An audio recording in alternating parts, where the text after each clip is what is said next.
এতদিন ইতিহাসকে অবহেলা বা তা সংরক্ষণে অনীহার অভিযোগ তোলা হতো নারকেলবেড়িয়ার গ্রামের বাসিন্দাদের তরফে বা তিতুমিরের বিজড়িত যে সমস্ত সংগ্রহালয় বা অন্যান্য কর্মকাণ্ডের সঙ্গে যুক্ত মানুষ আছেন তারা দাবি করতেন। কিন্তু গত কয়েকদিন আগে বারাসাত জেলা পরিষদ ভবনে যে তিতুমির কক্ষ রয়েছে সেই তিতুমির কক্ষের নাম বদলের পরে তারা ইতিহাসকে মুছে ফেলার অভিযোগ তুলছেন। কারণ সে তিতুমির কক্ষের নাম বদল করে শ্যামাপ্রসাদ মুখার্জির নামে যেমন করা হয়েছে, তিতুমিরের নামে যে সমস্ত ছবি ছিল, তিতুমিরের যে ছবি ছিল সেগুলো সরিয়ে ফেলা হয়েছে। তিতুমির একজন স্বাধীনতা সংগ্রামী শুধু এটাই নয়, তিতুমির একজন কৃষক আন্দোলনের নেতা। সেক্ষেত্রে দাঁড়িয়ে আমরা মনে করি যে স্বাধীনতার প্রথম সংগ্রামে যে ইতিহাস লিপিবদ্ধ হয়েছে, আমাদের সিপাহী বিদ্রোহকে প্রথম সংগ্রাম বলা হয়, তার আগে তিতুমির যে লড়াই, সঙ্গত কারণেই তিনি একজন কৃষক নেতা। এই তার এই তত্ত্বটাকে প্রতিষ্ঠিত করার জন্যে আমরা দীর্ঘদিন ধরে লড়াই করছি। বিভিন্ন জায়গায় ডেপুটেশন দেওয়া, সরকারের সাথে কথা বলা, বিভিন্ন জায়গায় দরবার করা, এবং অনেক আগের ইতিহাসে ক্লাস 4-এর বইতে নারকেলবেড়িয়ার লড়াই নামে একটা ডকুমেন্ট ছিল। তো এখন বর্তমানকালে দেখা যাচ্ছে যে এই নতুন যে সরকারের আমলে আগেও কিছু খুব বেশি ডেভেলপমেন্ট ঘটেনি তিতুমির নিয়ে, কিন্তু ইতিহাস মুছে ফেলার যে চক্রান্ত চলছে আমরা সম্প্রতি দেখলাম।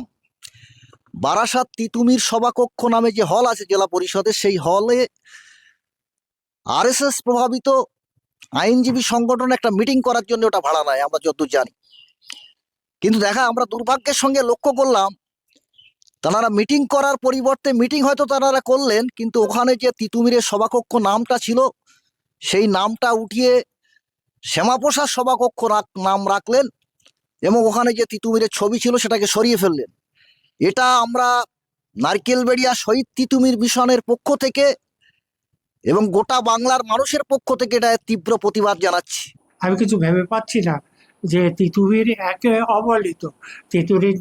তিতুমিরের নামে যদি তিতুমির হল না থাকে, তিতুমিরের কোনো যায় আসে না, তার বংশধরদেরও কোনো যায় আসে না। একটা নাম ছিল, সেই নামটা পর্যন্ত কেটে দিয়ে তাদের পছন্দ লোকের নাম রাখা হয়েছে। তোমরা সরকার বাহাদুরি আসো, তোমরা যে এরকম হল তৈরি করে, ওর থেকে নামি দামি হল তৈরি করে সেখানে তার নামে করলি পারতে, তাহলে বলতাম তোমাদের যোগ্যতা আছে।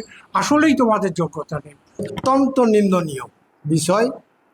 আপনার সবাই দেখছে, বাংলার মানুষ বুঝছে, বিশেষ করে এই পালাবদলের পর 4 মাসও পড়েনি, এই সরকারের বয়স 4 মাসও হয়নি, যেভাবে জনগণের উপর, শিক্ষা প্রতিষ্ঠান তার উপর, এবং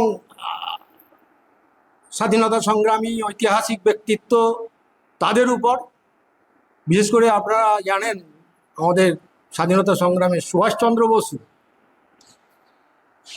তার কোনো তুলনা হয় না।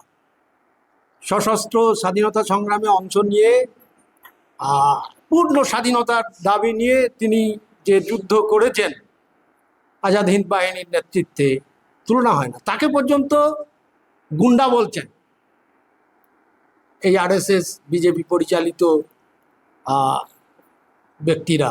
যে সরকার যেভাবে মুসলিমদের বিরুদ্ধে বা মুসলমান শহীদ তিতুমির মিশন বা শহীদ তিতুমির যেখানে যেখানে রাস্তা, শহীদ তিতুমির স্কুল, শহীদ তিতুমির কক্ষ, বাদুড়িয়া, তারপর জেলা পরিষদ, সব জায়গাতেই হানা দিতে আরম্ভ করেছে এই সরকার।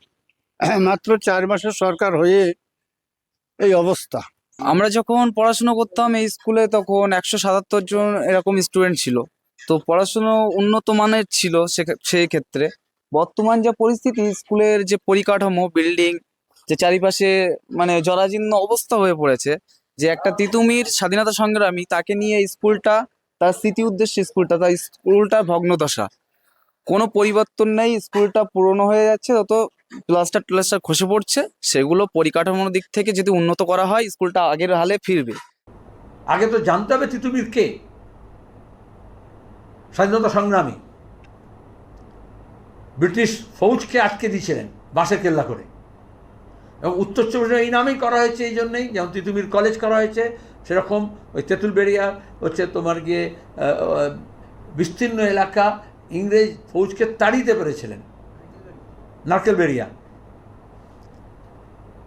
তারপরে চেন্নাই থেকে অন্যান্য জায়গা থেকে ব্রিটিশ ফোর্স রিইনফোর্স করা হলো, তারপরে তাকে শহীদ করা হলো।